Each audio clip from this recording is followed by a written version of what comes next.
وہ ہماری محبت ہے، ہماری شفقت ہے، ہماری نرمی ہے۔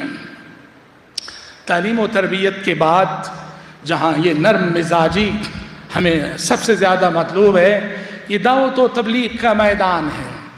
دعوت و تبلیغ کا میدان ہے۔ گمراہ لوگ، بدعتی، قبر پرست، مشرکین، کفار، بے دین، بے نمازی، ملحدین، عام طور پہ جیسے گزشتہ جمعے میں ہم نے کہا، شیطان دینداروں کو ایک فتنے میں مبتلا کرتا ہے۔ وہ کیا ہے؟ میں دیندار ہوں تو مجھے اپنی دینداری پہ غرور سماتا ہے، اب ایک طرح کے تکبر کے مزاج میں مبتلا ہوتا ہوں، اور دوسروں کو بڑی حقارت کی نظروں سے میں دیکھتا ہوں، اور نتیجے میں انہیں سمجھاتے ہوئے، تبلیغ کرتے ہوئے، جس محبت سے سمجھانا چاہیے، جس سلیقے سے سمجھانا چاہیے، وہ سلیقہ مجھے نہیں آتا، اس لیے کہ میرا غرور مجھے روکتا ہے کہ میں سامنے والے کے ساتھ میٹھی گفتگو کروں۔ کسی نے کہا کہ دیکھو، حق بات ویسے بھی کڑوی ہوتی ہے، حق بات ویسے بھی کڑوی ہوتی ہے، لہٰذا تم اپنے اسلوب کی مٹھاس سے اس کڑواہٹ کو دور کرنے کی کوشش کرو۔ حق بات بھی کڑوی ہو اور ہمارا لہجہ اور ہمارا اسلوب بھی ایسے ہی تلخ ہو، کڑوا ہو، کریلا نیم چڑھا کہاں سے نتیجہ نکلے گا؟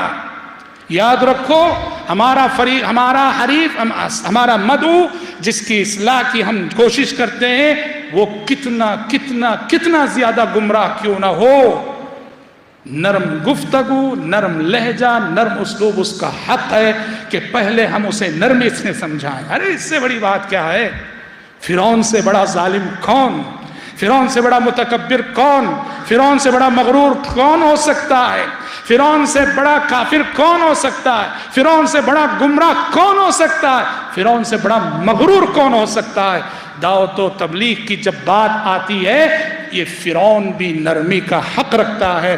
جب اللہ تعالیٰ نے موسیٰ علیہ السلام اور ہارون علیہ السلام کو فرعون کے پاس روانہ کرتے ہوئے کیا نصیحت کی سورۃ طٰہٰ پڑھی ہے؟ اذهب انت واخوك بآياتي ولا تنيا في ذكري اذهبا الى فرعون انه طغى فقولا له قولا لينا لعله يتذكر او يخشى۔ کہا کہ موسیٰ تم اپنے بھائی ہارون کے ساتھ جاؤ، میرے ذکر میں کمی نہ کرو، فرعون کے پاس جاؤ کہ اس نے بڑی سرکشی کی ہے، بہت سر اٹھا دیا ہے وہ، لیکن یاد رکھے فَقُولَا لَهُ قَوْلًا لَيِّنًا، فرعون کے پاس جا کے نرم گفتگو کرنا، نرم لہجے میں بولنا، نرم گفتگو۔ فرعون جب اس نرمی کا حق رکھتا ہے تو سوچو کہ ہمارا مدعو وہ چاہے کتنا گمراہ کیوں نہ ہو، کیا وہ اس نرمی کا حق نہیں رکھتا؟ مامون کے دربار میں، خلیفہ عباسی مامون کے دربار میں ایک واعظ داخل ہوا، داخل ہو کر نصیحت کرنے لگا مامون الرشید کو نصیحت کرتے ہوئے اس واعظ نے سخت لہجہ اپنایا، سخت الفاظ بولنے لگا۔ تھوڑی دیر مامون الرشید سنتا رہا۔ مامون بھی کوئی کم نہ تھا، وہ خلیفہ بھی تھا، خلیفہ وقت کے ساتھ ساتھ اپنی جگہ عالم بھی تھا، وہ اچھا خاصا علم تھا۔